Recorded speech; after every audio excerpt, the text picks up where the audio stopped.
Bonsoir à tous, bienvenue dans Plus d'Actu. Ça reste un implacable constat. Lancer son entreprise est plus compliqué lorsqu'on est une femme. Les obstacles sont nombreux, qu'ils soient visibles ou invisibles. C'est pour les aider à franchir le cap que la région bruxelloise soutient certains projets. 7 d'entre eux viennent d'être sélectionnés. C'est l'occasion pour nous de nous pencher sur les défis de l'entrepreneuriat féminin avec nos invités.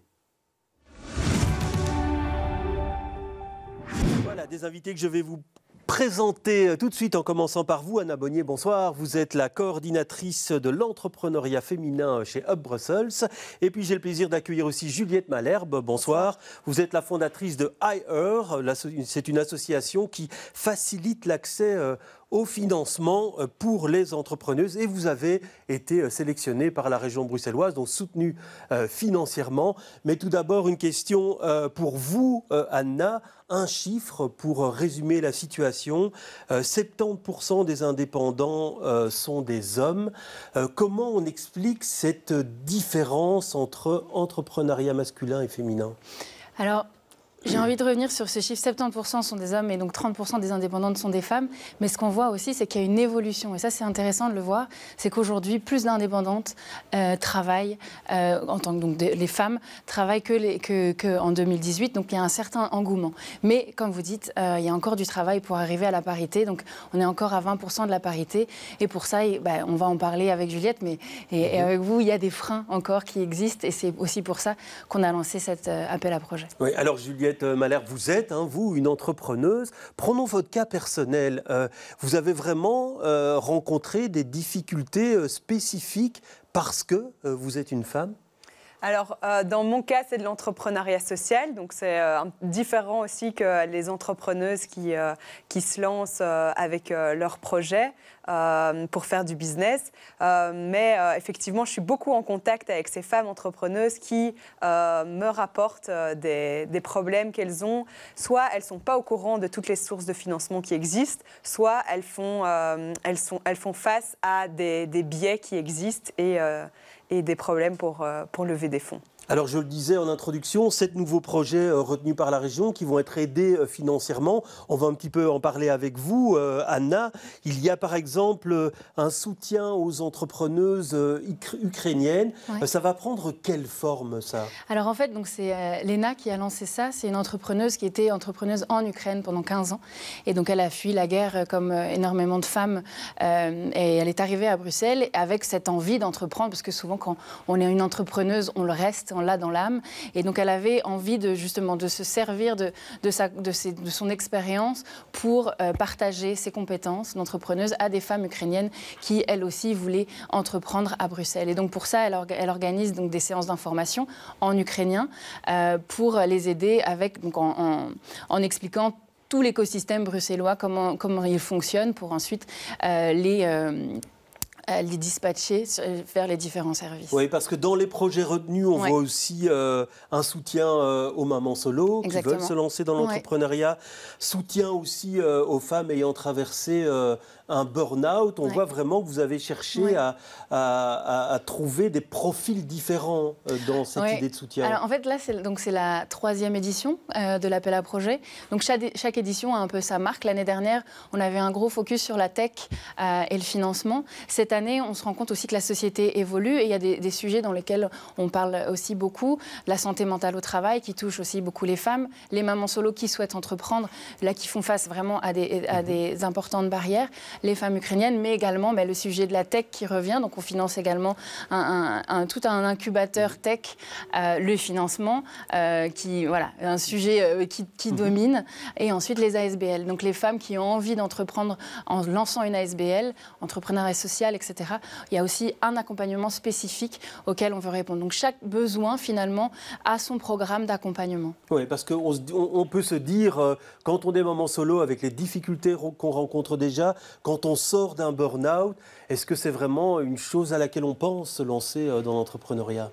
Oui. En fait, évidemment, la plupart des porteuses de projets sont des entrepreneuses qui ont traversé ces problématiques-là et qui ont envie justement de rendre l'appareil en disant voilà, c'est possible, vous pouvez entreprendre, j'ai réalisé une méthodologie et voici comment on va faire pour vous accompagner. Donc c'est vraiment des femmes de terrain qui organisent des programmes que la région a soutenus. Oui, alors vous, Juliette Malherbe, vous aidez finalement ces entrepreneuses à trouver des financements. Là encore, des profils assez différents dans les femmes qui cherchent de l'argent. Oui, exactement. Donc nous, notre cible, ce sont des femmes qui ont créé leur business et qui veulent le faire grandir. Et donc, on a des femmes qui se sont lancées dans des secteurs très différents. Ça va de la décoration de maison avec du linge de maison à des applications e-santé, mais aussi des voyages linguistiques, de l'alimentation durable. Donc, c'est très divers, mais elles retrouvent toutes les mêmes difficultés. Oui, alors on en parlera en détail dans quelques instants, mais il y a vraiment des domaines où la recherche de financement est beaucoup plus compliquée quand on est une femme? Alors, ce qui est compliqué, c'est tout ce qui est levée de fonds, donc relation avec les investisseurs. Ouais, quelle que soit l'activité. Alors évidemment, quand c'est dans la technologie, c'est nécessaire de faire appel à une levée de fonds. Pour d'autres business, ce n'est pas nécessaire. Mais ce qui est intéressant, c'est de pouvoir regarder tous les moyens de financement qui existent et vers lesquels c'est le plus intéressant de se tourner. Alors, vous n'êtes pas les seuls à organiser des opérations de soutien pour l'entrepreneuriat féminin. C'est le cas aussi de l'EFP, l'enseignement de la formation en alternance, qui organise une semaine qui s'appelle « Entreprendre au féminin ». Il y a 2 ans, on avait eu l'occasion de suivre une table ronde avec des entrepreneuses. Regardez ce reportage. Le plus important quand tu crées un projet, c'est pas de se lancer à l'arrache, ça n'a aucun intérêt. Moi, je me suis dit, je vais me donner le temps. 2 ans, c'est le temps que s'est donné Louise avant de lancer sa propre entreprise, une herboristerie située à Saint-Gilles. Tu dédies ta vie et tu vends ton âme à ton commerce, on va pas... voilà. Invitée à participer à la semaine Entreprendre, mise sur pied par l'EFP, centre de formation en alternance, la jeune chef d'entreprise partage avec d'autres femmes son expérience. Mais pas d'angélisme, Louise raconte aussi ses défis, ses combats parfois pour casser les préjugés. Quand j'ai commencé à chercher des locaux, quand j'arrivais dans les locaux à louer, les propriétaires ne me disaient même pas bonjour. Et du coup, j'ai appelé mon meilleur ami et je lui ai dit, on va faire un test, tu vas venir avec moi demain à la visite. Oh, alors là... C'est passé comme une lettre à la poste. Bonjour monsieur, bienvenue, votre projet. Et j'étais là, non, c'est mon projet à moi. L'herboristerie fête cette année ses 6 ans d'existence. Un projet qui a très vite été rentable. Une fierté pour sa fondatrice qui a mis à l'emploi 3 personnes. Un parcours inspirant pour ces femmes. Ce qu'elle nous disait, c'était de vraiment se décharger de ce qu'on pouvait se décharger. Donc si on avait un doute, si on avait une hésitation, si on pouvait peut-être déléguer, c'était de le faire, ne pas avoir peur d'aller prendre ses renseignements et de garder sa ligne de conduite. Malou, elle, boit littéralement les paroles de Louise, elle qui aimerait lancer sa propre entreprise de cosmétiques naturels. Il y a eu le Covid, puis maintenant, il y a la guerre en Ukraine et avec l'inflation, mais elle a quand même elle a tenu bon en fait, malgré cela, et elle m'a vraiment communiqué cette énergie-là, ce souffle-là de me dire oui, c'est vrai que certes la situation n'est peut-être pas idéale, mais c'est possible en fait. 80 femmes se sont ainsi retrouvées à la table de Louise et de 6 autres porteuses de projets pour s'inspirer et qui sait un jour se lancer elles aussi dans l'aventure entrepreneuriale. Voilà donc un aperçu de certaines difficultés. Vous y retrouvez finalement certains points communs avec les entrepreneuses que vous rencontrez? Oui, on voit certains points, ce que disait Louise, qui est intéressant aussi, mais sur lesquels j'aimerais revenir. Donc c'est par rapport à l'étude qu'on a sortie il y a 1 an. On a sondé plus de 450 indépendants et indépendantes. Et par rapport à la rentabilité dont parlait cette commerçante, c'est très important de se rendre compte aussi qu'aujourd'hui, les indépendantes et les indépendants n'ont pas la même relation au financement. Et on voit que 2 fois plus d'indépendantes déclarent avoir moins de connaissances des financements. Mais pas seulement les investisseurs, c'est vraiment la principale source de financement, c'est aller voir leur banque, leur comptable aussi, et aller voir leur famille, les fameux FFS, Family, Full and Friends, en disant voilà, j'ai besoin d'argent pour lancer mon commerce. Mais on évacue tout un écosystème de financement de l'entrepreneuriat dont elles n'ont pas connaissance, qui est par exemple le microcrédit, le crowdfunding. Et donc ça, c'est très important aussi de montrer qu'il y a un grand rôle à jouer dans tout ce qui est information aussi auprès des femmes qui déclarent justement avoir une connaissance moindre. Oui, mais d'abord, il y a aussi convaincre de la pertinence de son projet. Là, elle raconte que quand elle va visiter un local, finalement, si elle est accompagnée d'un homme, c'est beaucoup plus facile. Là encore, pour les femmes que vous soutenez ou que vous accompagnez, il y a ce type de problème ? Oui, il y a ce type de problème et quand on parle avec des investisseurs, des fonds d'investissement, ils se disent toujours que ça va mieux, qu'il y a de plus en plus de femmes qui soutiennent, mais on se rend compte quand on parle avec les entrepreneuses qu'elles font face à du sexisme par rapport à leur métier. Et donc le chiffre, c'est quoi dans les investissements auxquels peuvent prétendre les femmes ? Elles ont quelle part de ces investissements ? Alors en Europe, il y a moins de 2% des capitaux risques qui sont investis dans des projets qui sont menés par des femmes. Donc il y a encore une grande marge de manœuvre là-dessus. Et effectivement, comme Anna disait, il n'y a pas que la levée de fonds qui est importante. Il y a tout le panel de financement qui vont aider les femmes à se lancer, à pouvoir se rémunérer et à ne pas s'essouffler aussi. Parce que quand on commence avec juste ses finances personnelles, à un moment, on n'y arrive plus. Il faut pouvoir avoir de l'aide, du financement externe, comme du crédit à la banque. Et donc, c'est tout ce trajet aussi qu'on accompagne, c'est de comment demander un crédit à la banque, comment bien pitcher son projet. Donc ça, c'est toutes des... Oui, alors on voit la motivation est liée. Il y a aussi la question de la confiance en soi. Hein. Quand on est face à des problèmes comme ceux-là, la confiance en soi, elle doit être multipliée par 10 et ce n'est pas toujours le cas. Non, mais ça, c'est pour les hommes aussi. Ça, c'est clairement quelque chose qui, quand on lance son projet, on se rend compte qu'il y a un besoin de confiance en soi, mais aussi de se lancer dans quelque chose qui reste l'inconnu. L'entrepreneuriat, ça reste quelque chose d'inconnu. Après, ce qui est important, c'est de mettre toutes les chances de son côté.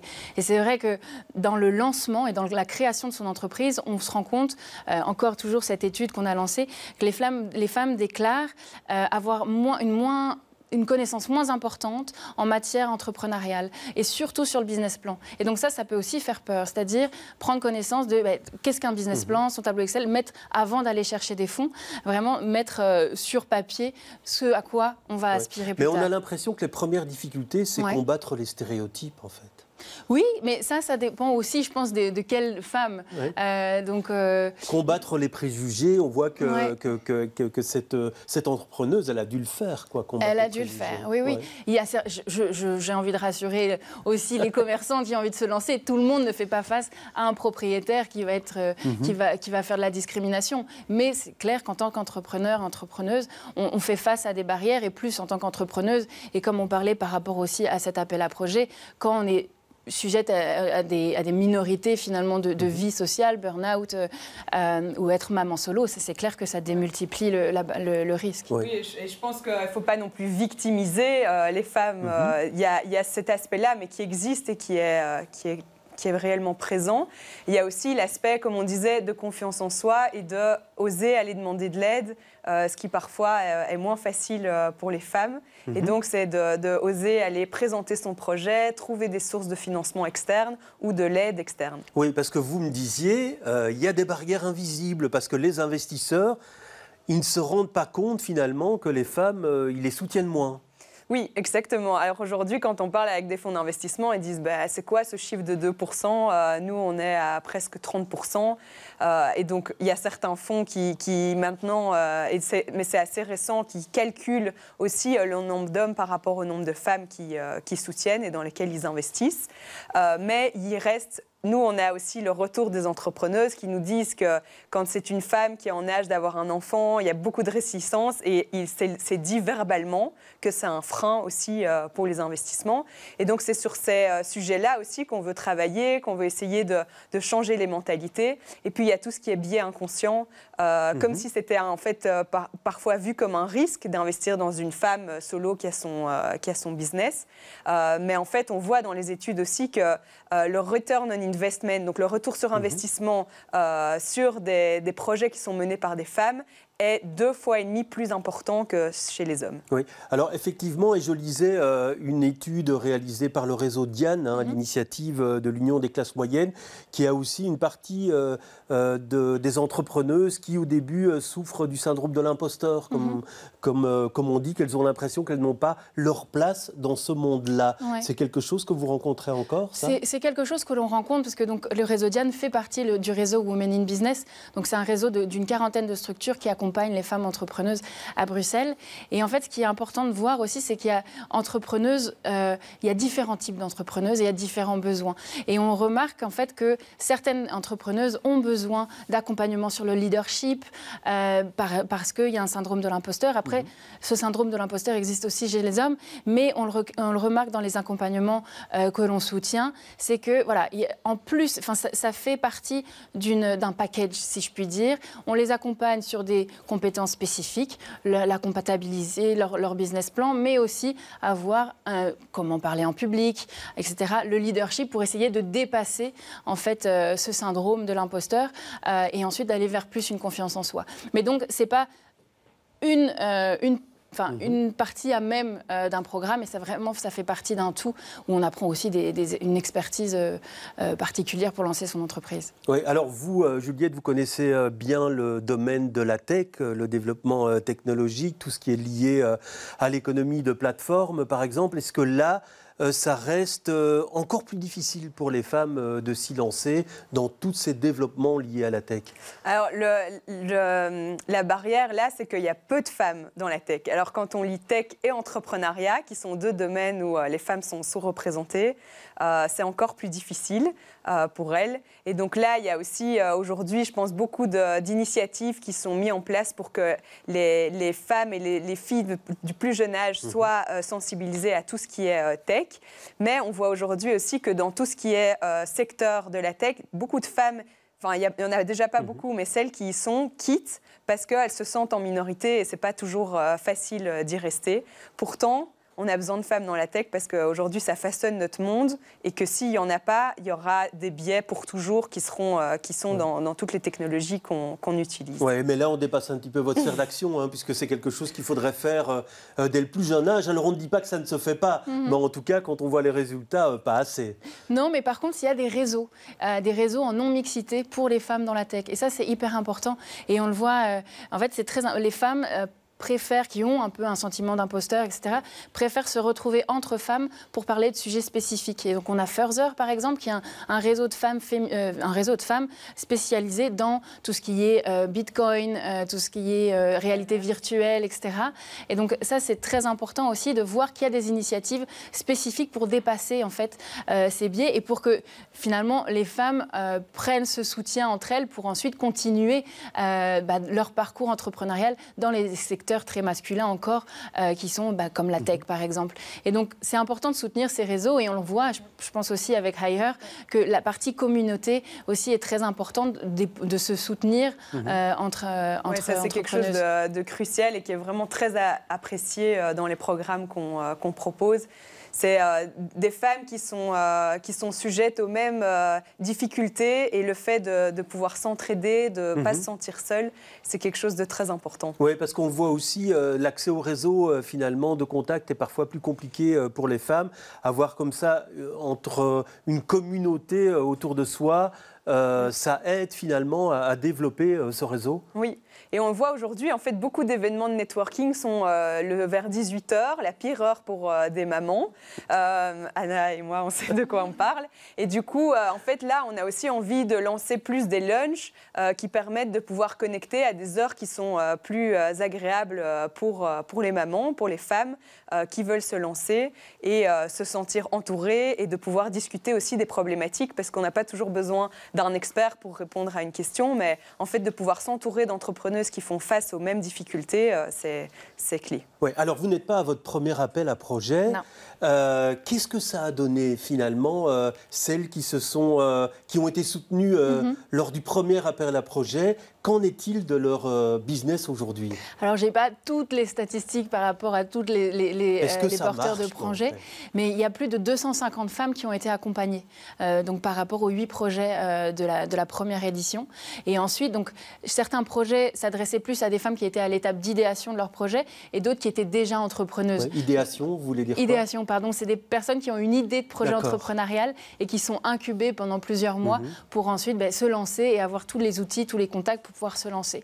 Donc il y en avait qui étaient déjà entrepreneuses, qui avaient 3 ans d'expérience et le projet leur permettait de croître et potentiellement aller lever des fonds. Donc c'était vraiment, ce qu'il faut le voir, c'est que l'appel à projet, c'est un peu l'entrepreneuriat féminin à Bruxelles.